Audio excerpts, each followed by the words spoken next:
सभी उम्मीदवार के लिए दुआ करना चाहिए, दुआ देना चाहिए, ये गुजारिश करने के लिए, ही विनंती करण्यासाठी मी आपल्याकडे आलेलो आहे.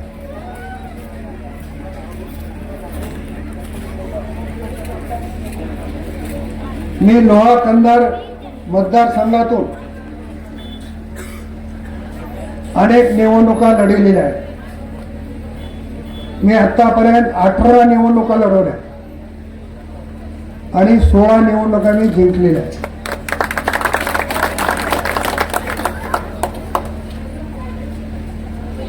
कंधार में आपके कोई बिरादरी होंगी, कंधार में आपके कोई तालुकात होंगे,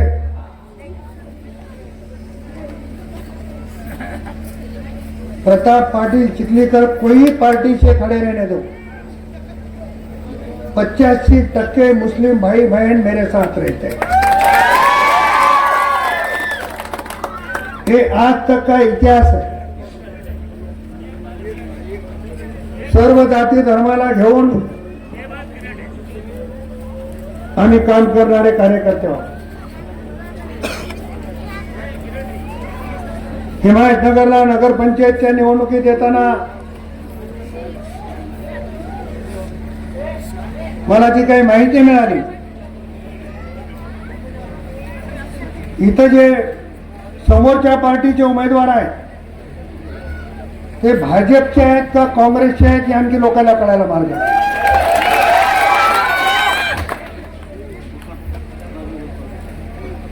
आता कोण कोणाची बी टीम आहे, कोण कोणाची ए टीम आहे हे मी सांगण्याची आवश्यकता नाही. नगरपालिका प्रशासन कसं असलं पाहिजे. मी आता येताना बौद्धविहारामध्ये गेलो. जगाला शांतीचा संदेश देणारे भगवान गौतम बुद्ध यांच्या समोर आम्ही नतमस्तक झालो. भारतरत्न डॉक्टर बाबासाहेब आंबेडकरांना अभिवादन केलं आणि तिथं जी मंडळी होती त्या मंडळीला मी सांगितलं की तुम्ही लोह्याचं बौद्ध विहार येऊन बघा.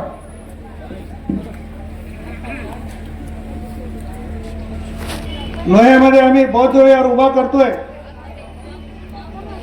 नांदेड जिल्ह्यातलं सगळ्यात चांगलं बौद्ध विहार हे नांदेडला आपलं लोह्याला आहे.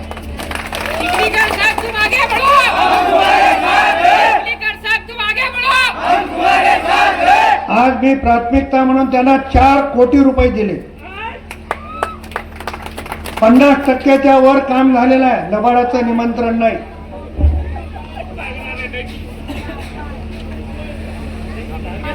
हिमायतनगर मध्ये असेल, नांदेड जिल्ह्यामध्ये असेल, अनेकांनी दलित बांधव भगिनी, मुस्लिम बांधव भगिनी त्या लोकांचे 50 वर्ष मतं घेतली. मुस्लिम समाजाला 50 वर्ष बनवण्याचं काम केलं, पण मुस्लिम समाजाच्या कुठल्याही धार्मिक स्थळाचा विकास केला नाही.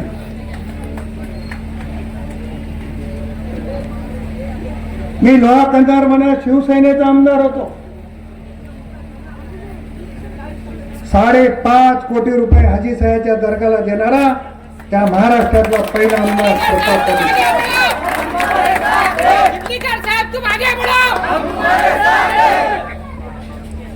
भारतीय जनता पक्षातून खासदार झालो. खासदार कोणाला पाडून झालो?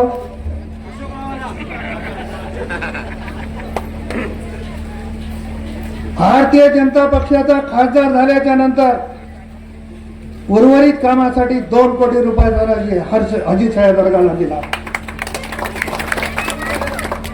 आज काही मंडळी भाजपमध्ये घाबरून गेली. का गेली?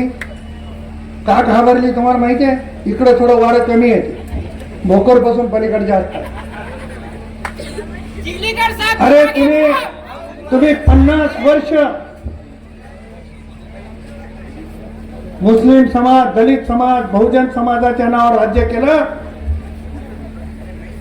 आणि जेव्हा ईदच्या निमित्तानं नमाज व्हायची तेव्हा सगळ्याचे पुढे राहायचे. आता भाजपमध्ये गेलं तसं ईदला पण ते भेटायला तयार नाही, ही अवस्था झाली. याचा आपण विचार करायला पाहिजे. त्या गोष्टी आपण लक्षात घेतल्या पाहिजे. निवडणुका आली की आम्हा पैशाचा वापर करायचा आणि पैशाच्या ताकदीवर निवडणुका लढवायच्या, हे नांदेड जिल्ह्याचं सूत्र झालेलं आहे. पण पैशामुळेच माणूस निवडून येतो हे मावल्यानो डोक्यात ठेवू नका. मी लोकसभेची निवडणूक लढवली, माझा लोहा कंधार मतदारसंघ त्याच्यात नव्हता, तरी अशोक चव्हाणाला पाडून मी दिल्लीला गेलो.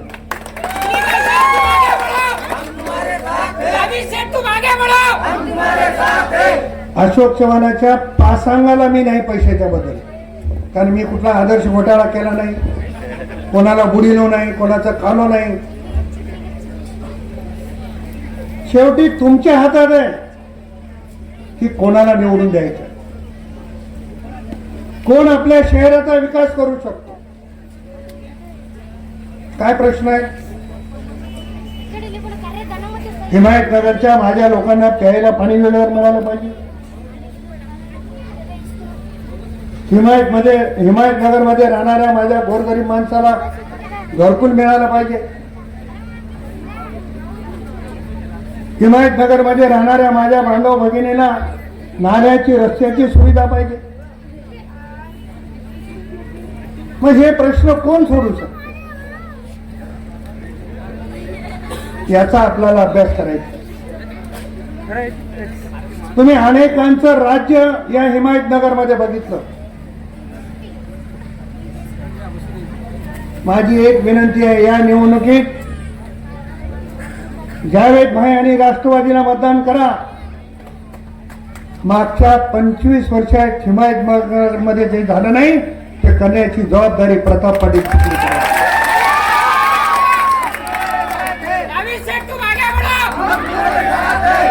आपल्याला घरकुल देताना 1 रुपयाचा भ्रष्टाचार झाला, त्याला प्रताप पाटील जबाबदार राहील.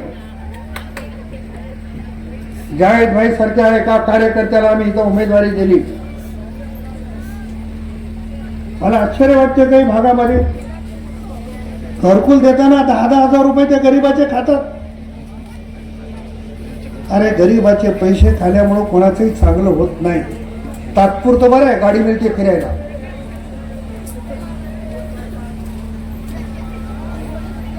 मी आज नम्रपणाने सांगणार आहे, राष्ट्रवादी काँग्रेस पक्ष सत्तेत आहे. अजितदादा राज्याचे उपमुख्यमंत्री आहे. जावेद भाई आणि राष्ट्रवादीच्या सगळ्या लोकांना निवडून द्या. पहिल्या टप्प्यामध्ये पाहिजे तेवढे घरकुल आणून द्यायची जबाबदारी प्रताप पाटलांची. अनेकांना घरकुल मिळालं तर त्याला बांधायला जागा नाही. ज्याला जागा आहे तर त्याला घरकुल मिळत नाही. मी आज नम्रपणाने सांगणार आहे, ज्यांना जागा नाही त्याला जागा उपलब्ध करून घरकुल बांधून द्यायची जबाबदारी ही राष्ट्रवादी काँग्रेस म्हणून. पाणी पुरवठ्याची योजना तुमच्या गावातली अपूर्ण आहे, ती पूर्ण झाली पाहिजे. आणि लोकांना फिल्टरचं पाणी प्रत्येकाच्या दारात नळाद्वारे गेलं पाहिजे, ही राष्ट्रवादी काँग्रेसची भूमिका आहे.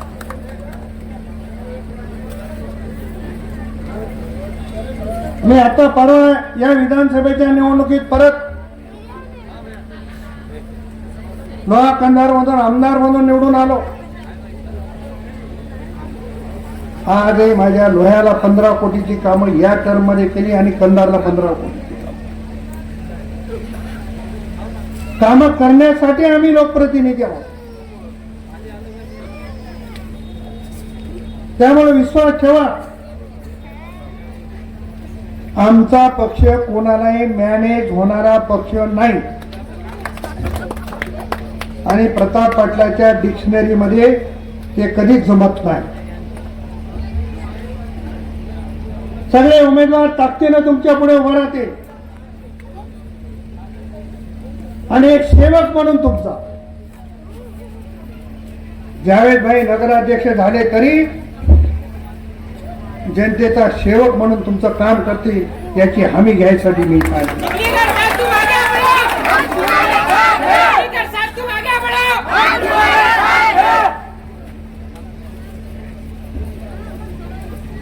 दादांचं नेतृत्व आहे. आपण दादाच्या कामाचा आवाका बघतोय.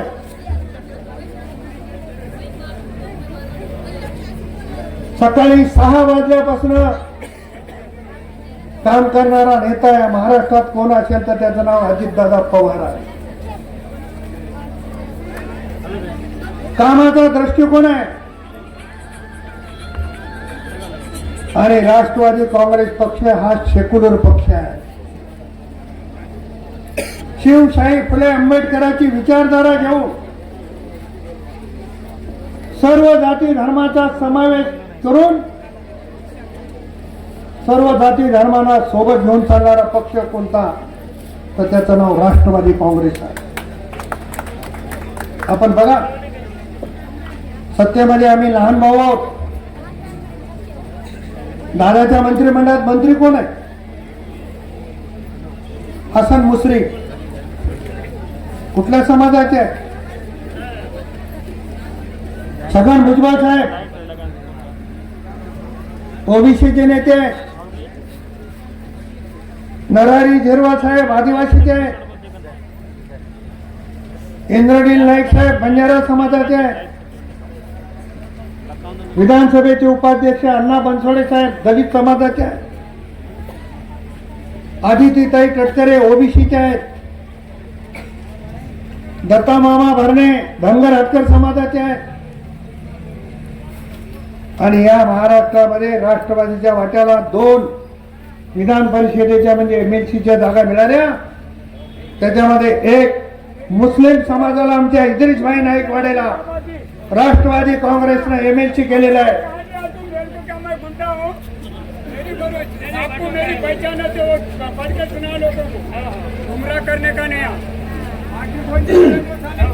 ही अशा पद्धतीने राष्ट्रवादी काँग्रेस काम करते आहे. माझी आपल्या सगळ्याला विनंती आहे, वातावरण खूप चांगलं आहे पण लोक आपले काय म्हणतात, हे बेटा थांब रे, हे हिरो थोडं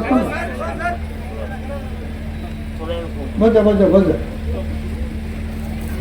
आता वातावरण खूप चांगलं आहे.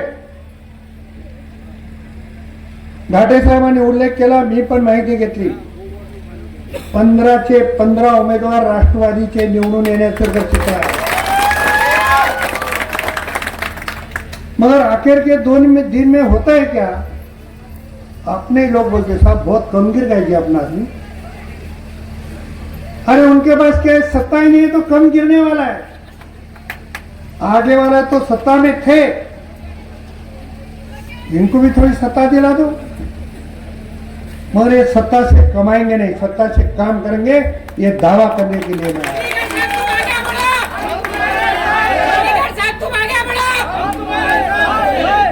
या शहरामध्ये असेल गावामध्ये असेल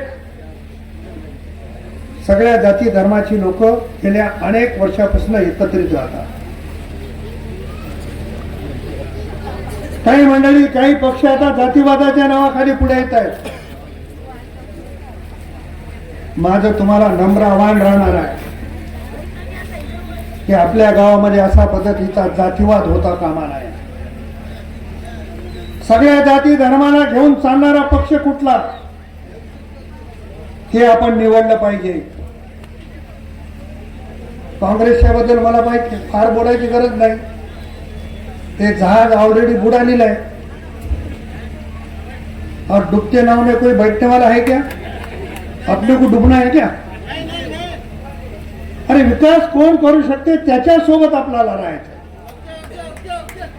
आणि ही भूमिका घेऊन आपण राष्ट्रवादी काँग्रेसच्या सोबत काम करावं अशा पद्धतीची विनंती देखील या निमित्तानं माझी राहणार आहे.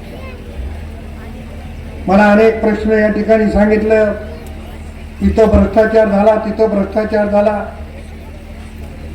आता ते तुम्हाला ठरवायचं कुठं भ्रष्टाचार झाला आणि भ्रष्टाचाराला मदत करायची की करायची नाही ही भूमिका तुम्हाला घ्यायची आहे. परंतु राष्ट्रवादी काँग्रेसचे आमचे अध्यक्ष, राष्ट्रवादी काँग्रेसचे 14 उमेदवार निवडून दिल्याच्या नंतर मी आज या ठिकाणी अजितदादा पवार साहेबांच्या वतीने अभिवाचन देतो. मागच्या 25 वर्षात हिमायतनगरमध्ये जी कामं झाली नाहीत ती जावेद भाईच्या नेतृत्वात 5 वर्षात करून द्यायची जबाबदारी राष्ट्रवादी काँग्रेसच्या वतीने आम्ही घेऊ आणि हिमायतनगरकरांचा एक वकील म्हणून दादाच्या दरबारी आमचं पूर्ण वजन खर्च करू आणि हिमायतनगर शहराचा चेहरा बदलण्यासाठी निश्चितपणाने प्रयत्न करू. आपण सर्वजण जावेद भाई आणि त्यांच्या टीमला उद्याच्या 2 तारखेला आशीर्वाद द्या आणि आपण तो आशीर्वाद द्याल अशा पद्धतीची अपेक्षा है. मैं आपसे गुजारिश करता हूं कि हमने जो उम्मीदवार दिए आपके सामने, कुछ नए हैं, कुछ पुराने हैं. ये सब लोगों के लिए दुआ करो और दुआ दो और आपकी दुआ कामयाब होगी ऐसा मुझे लगता है. आपण सर्वजण राष्ट्रवादीच्या पाठीमागे उभं राहावं अशी विनंती करतो. एवढी मोठी सभा बघितल्यावर मला वाटतं की विजयाचे शुभ संकेत आहे असं म्हणलं तर चुकीचं होणार नाही. अनेक आमिष येतील, आमिष जातील, त्या कुठल्याही आमिषाला आपण बळी न पडता आपण राष्ट्रवादीला आशीर्वाद द्यावा. धन्यवाद. जय हिंद, जय महाराष्ट्र.